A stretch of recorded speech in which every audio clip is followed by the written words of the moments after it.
G'day folks, Toby from Billy Metals here. We've just been wandering out in the bush and found quite a decent malleekeep and pretty cool old car. I've no idea what that is. Someone's shot the crapper out of it and it's pretty rusty, but yeah, it's been there for a while, I gather. So yeah, we were just exploring a mine off only a few hundred metres from here, a very tight confined tunnel, and came across a wombat in it. So we're a bit leery about mines and holes in the ground here.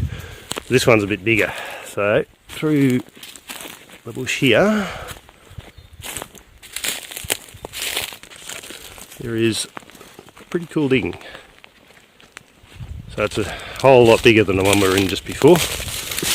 We're going to check it very carefully for signs of wombat because put the wind up both of us, being in a very confined space with a very large wombat.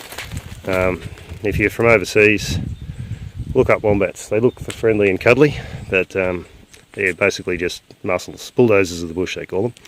But yeah, we weren't too keen on sharing space with him. This mine, however, there's a lot more space and looks pretty cool. And this is heading off into that bush. Like those odd. Righto. Okay, in we go. Now, squeeze down this bit, looking very carefully for any evidence of wombats after recent experience. I like it. This is in sandstone. There, massive reef dipping to the west. It's a very nicely constructed mine. There's another structure there of ironstone and quartz. Little leaders, tin.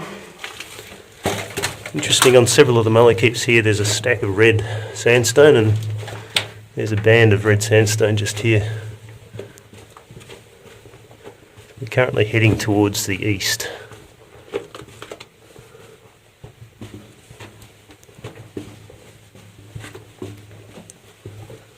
It's quite a long at it.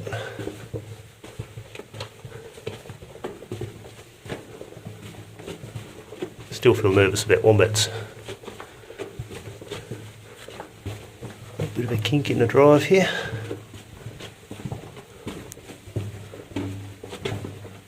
I imagine this is heading in underneath the alluvial diggings up the top of this hill. But I imagine we're going to find out shortly. More colour change in the rock here.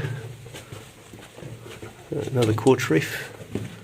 There's quite a massive structure there.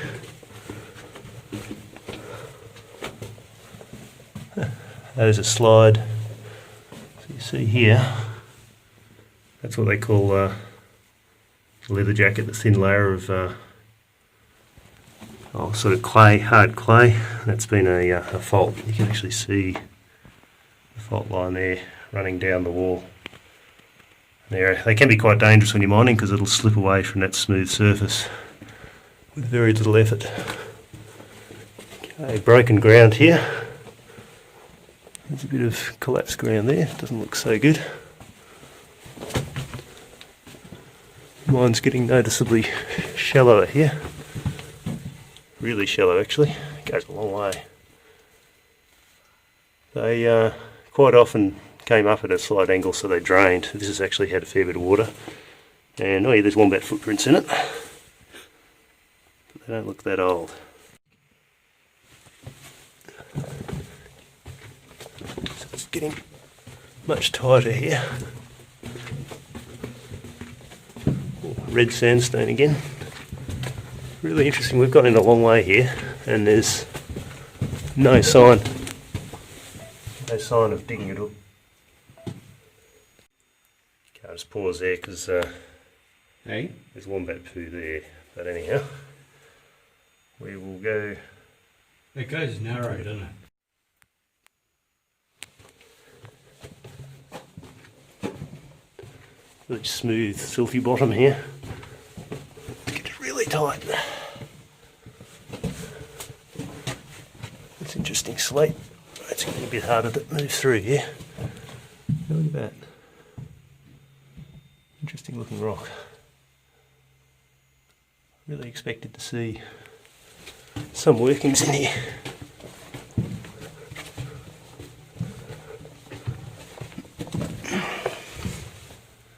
Yeah, it's all filled in up there. It's getting a bit tight to get in. Interesting.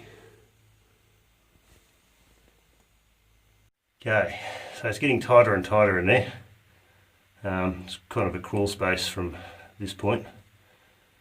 And yeah, so far there's not really any sign of anything other than a lot of silt coming in. So we're going to back out and go up the surface, see if we can find the shaft that's coming in. It does look like a bit of stuff there, but I can't really get to it without crawling. And yeah, with wombats in this area, not really super keen on being in a confined crawl space. So there might be a bit more to this video up on the surface if we find anything interesting there. Otherwise, thanks for watching, and please don't forget to subscribe if you haven't already, and we will be back with plenty more mines and hopefully less wombats very soon.